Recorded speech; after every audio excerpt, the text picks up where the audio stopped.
probably the biggest news, some news that I know we've been looking for I don't know, maybe more than 5 years now. We're hearing that Gervonta, Tank Davis, and Vasil High-Tech Lomachenko are actually going to fight. I think it's going to happen late 2024. November may be the month. I know this is something people have been looking for since 130-pound division, but It's Gervonta, 2017. it's Yeah. about 7 years, bro. Yeah. So Gervonta goes in there, he stops Frank Martin. I don't think a lot of people are surprised there. I think it's kind of what most people expected. No disrespect to Frank Martin. I think he's a very, very good fighter. I just think Gervonta is special. Yeah. But when you look at that fight, I can't really tell. I'm still a little confused. Did Frank gas out, or did he feel something in the power that made him gun shy, right? That he didn't want to punch anymore. So I can't really tell what happened, but something happened. And then Tank, who was putting pressure on all fight, he just started walking him down like a serial killer, right? Like one of those guys in the horror movies.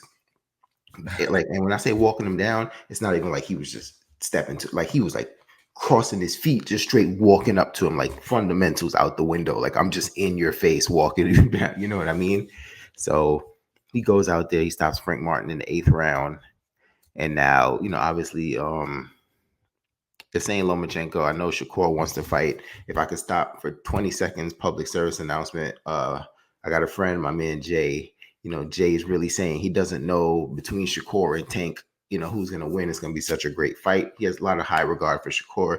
I think Shakur's a fabulous fighter, but Jay, I would really love to extend the platform for you to please come on the platform and tell us, just make the case for Shakur.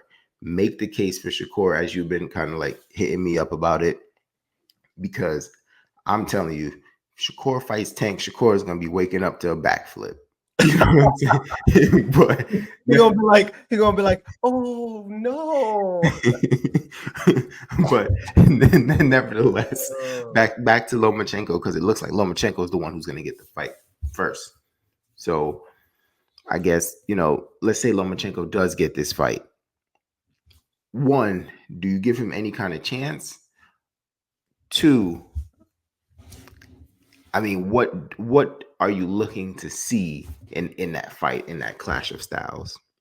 So one, I think Lomachenko has the best chance of beating Gervonta Tank Davis at this particular point in time at the 135-pound division as of today. Two, what I'm really looking for in that fight is more so on Gervonta's end. Barring injuries coming into the fight, how technical can and I would say Gervonta's thinking capacity, because we know Loma's smart. He's very skilled. Mm-hmm. Will he start having those moments where he's kind of folding like how Devin Haney was with Loma, right? Him going back to the corner, like he's thinking what I'm thinking, getting hurt, in those late rounds, right? I want to see Gervonta when he gets pushed and he fights an adversary, right, that is smarter than he is, arguably, right?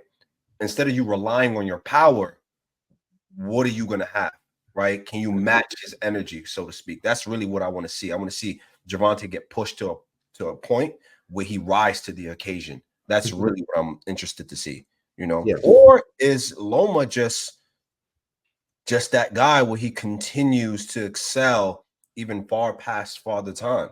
So, which he seems to be doing, right? He stopped Cambosis. Yeah. So, and one thing that him and Gervonta have in common is they have one opponent in common, which I believe to be Pedraza. Gervonta beat him first, and then Loma went ahead and beat him next, right? And I think that kind of really skyrocketed kind of the push to make that fight happen between those two. But unfortunately, Tank felt like he wasn't really prepared, and he claimed that Floyd was setting him up for failure. But that's here nor there. Yeah. One thing I always said about this fight is I was always kind of unsure on when the right time for it was to happen, because Loma, with 200 plus or nearly 200 amateur fights, about 400, bro. Okay, sorry, 400 amateur fights, 2-time gold medalist. He had a lot of experience, right? So, Tank said he wasn't ready. I mean, just based on how good he looked at 130, we wanted to see the fight, but I'm gonna give him that he wasn't ready, right? Now Loma like you said, what is he, 37? So, father time's always a factor. So I'm always kind of confused on when was the right time for this fight. Maybe I'm thinking maybe sometime after the Leo Santa Cruz fight or something like that, maybe before Barrios. Mm-hmm. Um, so that's just something I always think about.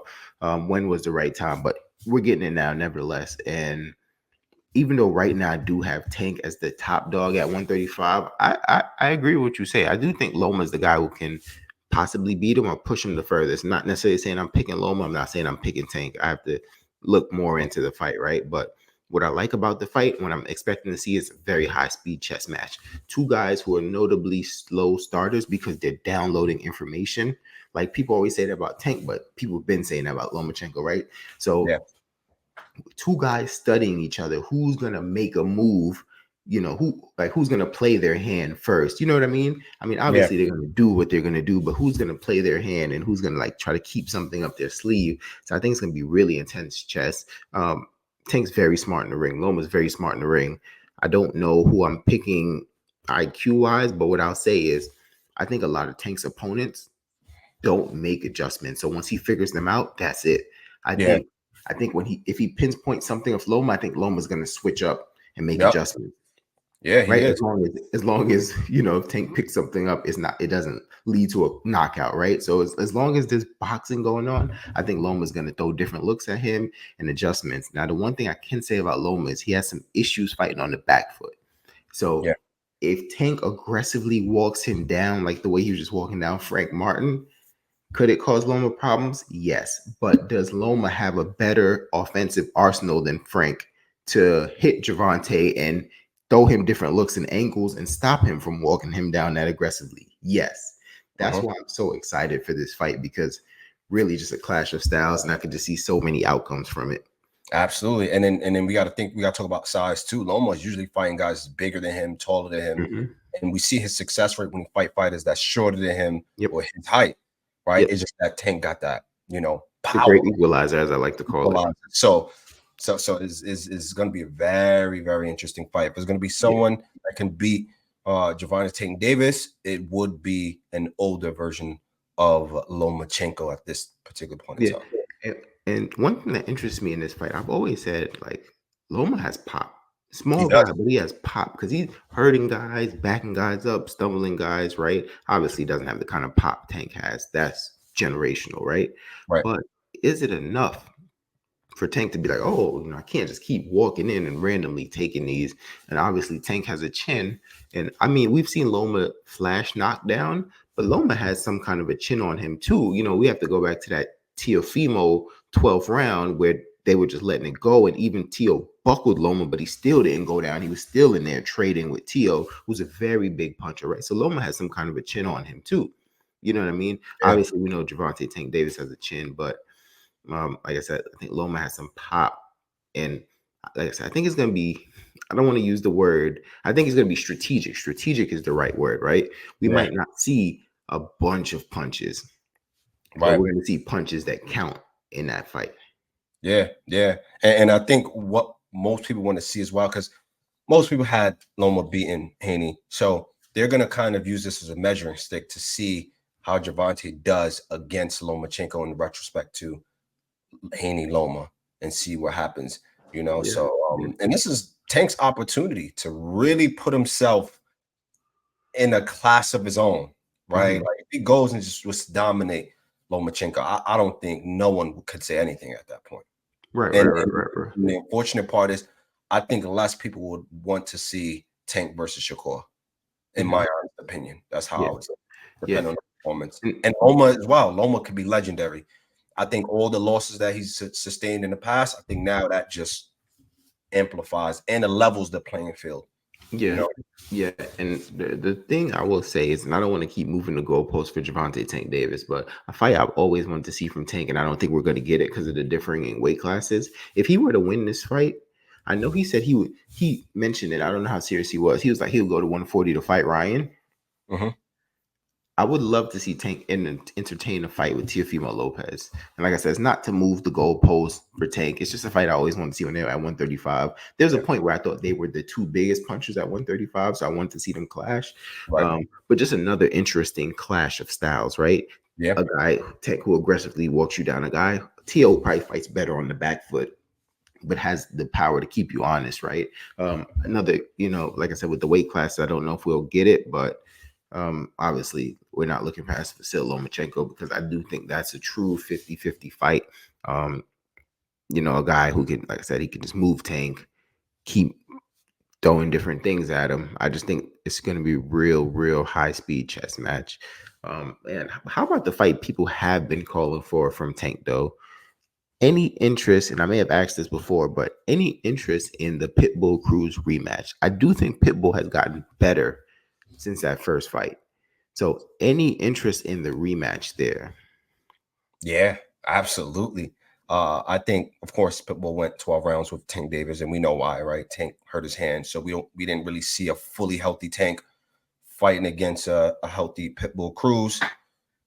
I think this could be the perfect opportunity to see a better version of Pitbull fighting against, of course, Tank Davis, and see how that fight really goes. Because I think Pitbull would still be a tough fight for Tank, in my honest opinion. Just given his style, and I'm sure That Tank pressure on, exactly put the pressure on. And like I'm how sure Tank does the guy, he's going to do it to Tank. exactly. He's going to force Tank to fight in the back foot, which Tank does well fighting on the back foot or front foot. It doesn't really matter with him. And I'm sure Pitbull could make 135, so that shouldn't be a concern. Yeah. So yeah. Right. And just last but not least on this topic, we can't. We mentioned him earlier. We can't leave him out. Where does this leave Shakur in the situation in this equation? Should he try to unify the other two belts and then the winner of Tank and Lomachenko fight Shakur for undisputed, or do you think he should just try to get next in from the winner of that fight without taking that unification bout? Like, does he need to go take a risk per se? Go fight someone just to, I don't know, maybe show himself against another big puncher if there is another big puncher out there at 135 to show, hey, I have no issues with this and I'm good to go fight either of these two guys.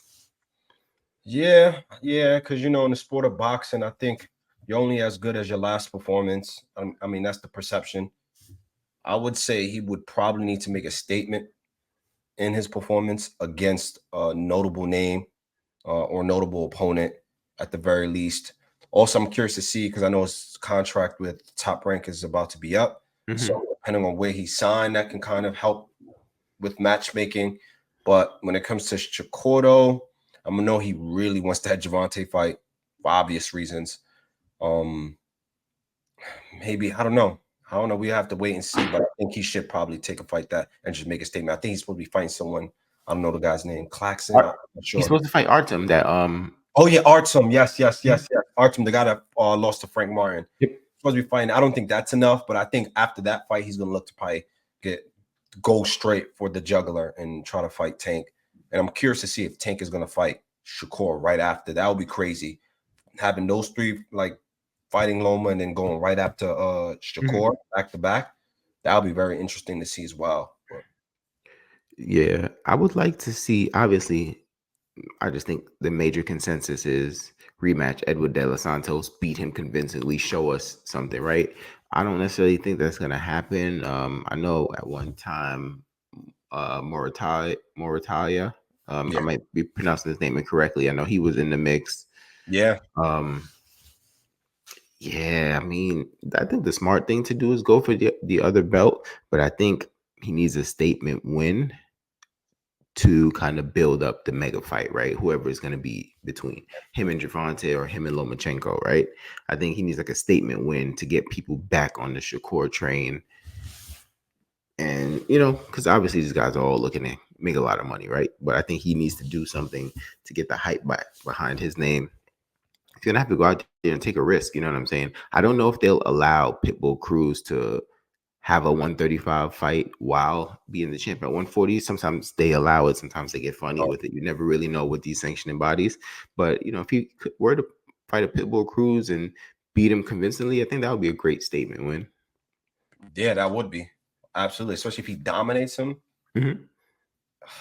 And it's hard to say. It's a lot of, that's what makes boxing interesting. There could be a lot of, matchmaking here. It's just a matter of just fighters just going out there and doing it, you know, and not necessarily just focusing too much on the money. I mean, it's their choice, it's their life, but say it's all about the money, not like, oh, I'm just doing it for legacy. I want the toughest fights, when you know you're going to turn around and say the money wasn't enough, right? So I hate stuff like that, but let's handle there.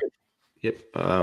Not honorable mention. I don't really think worth spending a lot of time on it, but obviously Keyshawn Davis was making some comments, try to throw his name in the mix. So when you guys jump in the comment section, tell us what you think about Tank and Loma. How seriously do you take Keyshawn in this equation? To me, he's always like the little brother to Shakur. So it's like, how could I ever look past Shakur to think Keyshawn's going to step in and fight one of these guys? But nevertheless, you know, make sure you guys like, comment, subscribe.